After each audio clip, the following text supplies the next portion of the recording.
Salut à tous, c'est Panda Shadow, bienvenue sur cette vidéo qui aujourd'hui va parler de vivre sa thérapie et revenir sur un point qui est important que je vois autant en tant que praticien que partenaire. C'est le fait de venir en session et toujours de s'interroger pour quelles raisons on continue ou on fait notre thérapie.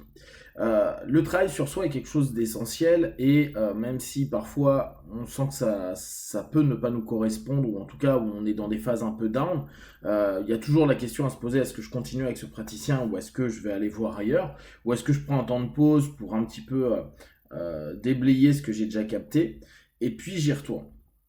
Le questionnement il est important parce que si on commence à faire de son travail thérapeutique une routine, et je sais que parfois c'est pas parfois en psychanalyse, c'est récurrent, c'est souvent au même horaire, le même jour, et c'est toutes les semaines, etc. Voire chez certains styles, c'est 2 fois par semaine. Euh, cette notion-là ne nous permet pas, à mes yeux, de prendre un recul nécessaire et un travail personnel suffisant.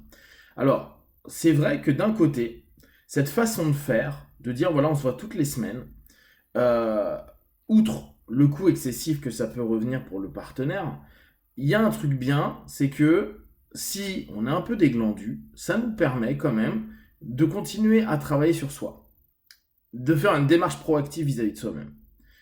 Euh, et donc, en gros, à mes yeux, c'est une notion où on a une canne permanente, qui, en tout cas, qui est là toutes les semaines. Et on va toutes les semaines, on y retourne sur une durée indéterminée. C'est pas comme un kiné où on peut y aller toutes les semaines, mais on sait qu'on a 20 séances ou 15 séances, etc., etc.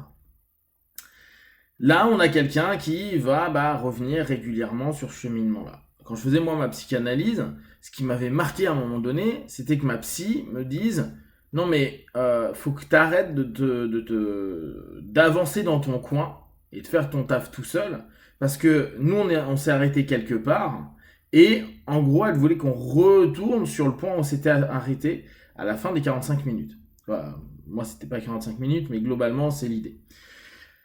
Et dans cette démarche-là, moi j'étais assez étonné de me dire ah bah c'est bizarre parce que le but c'est d'aller en psychanalyse ou aller travailler pour après avancer à son rythme, déjà retrouver une notion d'individuation, de se retrouver capable d'être seul vis-à-vis des choses, et puis surtout retravailler ce qui est proposé pendant la session.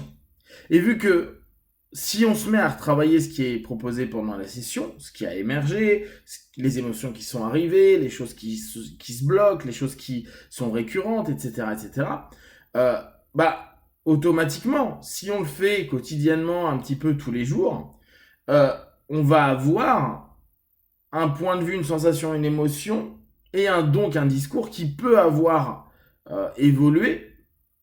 Est-ce que nous, on a évolué? Ça, je peux pas vraiment le dire. Mais en tout cas, on a une perspective des choses qui change, qui est en train de se mouvoir.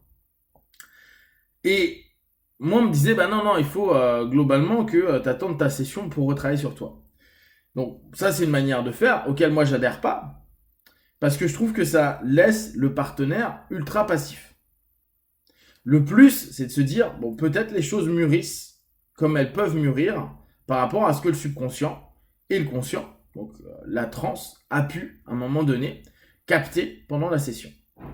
Le problème qu'on a, nous, davantage, en hypnose, hypnosophie, PNL, etc., c'est cette notion où le partenaire consomme le praticien, ce qui est normal, hein, on est des outils de consommation, des objets de consommation, mais que derrière, il n'y a pas de continuum, de suite à la démarche mise en place. C'est-à-dire que, à l'inverse de la psychanalyse, moi je prends pour ma façon de travailler, je ne redonne jamais de rendez-vous. J'estime que c'est le partenaire qui, dans sa démarche thérapeutique, doit se dire j'ai envie de continuer ou je n'ai pas envie de continuer. J'apprécie ce travail ou j'apprécie pas ce travail. Pensez bien, nous en tant que praticiens, nous ne sommes pas universels. Et il y a plein de personnes qui n'aiment pas du tout comment on bosse. Ou peut-être qu'on a touché des éléments qui les dérangent. Ou ils sont pas prêts à continuer sur cette façon de faire. Par contre, ce qui est dommage, c'est que on propose des choses à faire et 80% des hypnos, des PNListes ou des coachs vont avoir un feedback. Alors là, c'est vraiment, en parlant depuis des années, et puis pour moi l'avoir fait pendant des années, c'est vraiment une grande majorité. Le feedback, c'est j'ai pas pu faire, j'ai pas eu le temps de faire les exercices ou ce que tu m'as demandé, ou j'ai oublié, ou j'y arrive plus, etc. Euh, Si je recroise ça avec le boulot de Nardone, donc de la semaine dernière, Giorgio Nardone, qui lui mise tout son boulot sur les prescriptions de tâches, donc les tâches à faire par leur partenaire. Sa session dure environ 20 minutes, un quart d'heure, 20 minutes, et après c'est une prescription de tâches que la personne doit faire pendant au moins 10-15 jours. Si nous, nos partenaires ne font pas nos prescriptions de tâches, ils reviennent et très souvent, ils reviennent avec une problématique nouvelle. L'idée étant que pour eux, ça va mieux sur la chose précédente, donc ils passent à autre chose. Et ce qui est intéressant, c'est que de fil en aiguille, beaucoup nous proposent plein de thèmes et on revient toujours sur les mêmes thèmes centraux, les mêmes patterns, les mêmes problématiques. Et quand on dit, mais ça, logiquement, tu devrais avoir bossé dessus. Alors même si on sait bien, le pattern il disparaît pas, que y a des moments, comme je vous expliquais, c'est à la place de faire un retour de pattern très court avec un laps de temps très très court, ça peut avoir pris un laps de temps très long. Mais bon, le pattern il est là. Et à la place d'avoir travaillé dessus, mis en place des actions pour continuer le cheminement mis en thérapie, les partenaires, ils ont mis de côté, ils se sentent un peu mieux pendant un laps de temps, et ils utilisent cette énergie-là pour avancer dans leur quotidien, et d'autres choses viennent parfois compenser, et à ce moment-là, ils reviennent pour une autre problématique.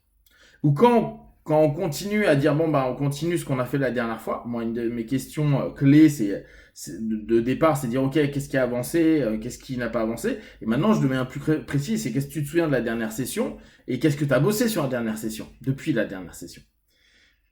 Et c'est là où on se dit, ok, beaucoup de partenaires, on le sait, ça fait partie du rapport transférentiel, mais se remettent en enfant et attendre que ce soit le praticien qui fasse le boulot.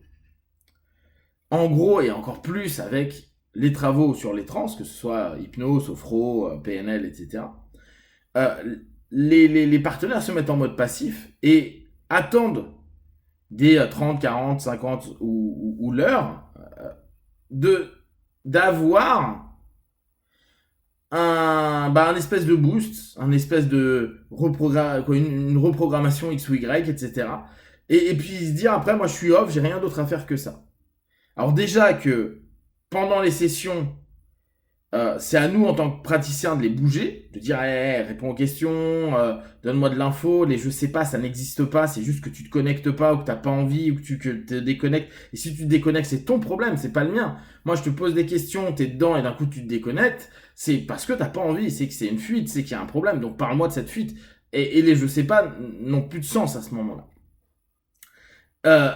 Donc ils attendent que nous mettions en place, ou moi-même, peut-être quand je suis partenaire, à des moments je me dis, j'aimerais bien qu'ils me posent la bonne question pour que je puisse émerger quelque chose. Mais c'est à moi d'aller creuser, de me bouger, de me dire, allez, là, elle me propose quelque chose, je plonge dedans, je vois ce que ça donne, etc. Fais-le au max, va à fond, etc.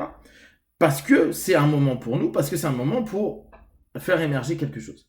Donc, là, l'idée que j'aimerais que vous pensiez en tant que partenaire et en tant que praticien, c'est un peu différent, mais c'est de dire engager au maximum le partenaire et que le partenaire continue, alors nous en tant que partenaire, post-session, à continuer le boulot et à revenir avec du matériel qui a été un peu modifié par la réflexion et le travail mis à côté pour pouvoir enchaîner des sessions, ou enchaîner, ça peut être avec ce mois d'écart, mais sur un travail qui est progressif et constructif et pas reprendre à chaque fois à zéro avec un non-boulot qui a été fait. Si vous avez des questions et des remarques partagées sur Facebook, YouTube, j'y répondrai le plus rapidement possible et comme d'habitude, de tout ce que je propose, ne prenez que ce qui est bon et juste pour vous. Testez, observez, analysez et concluez. Be one, ciao.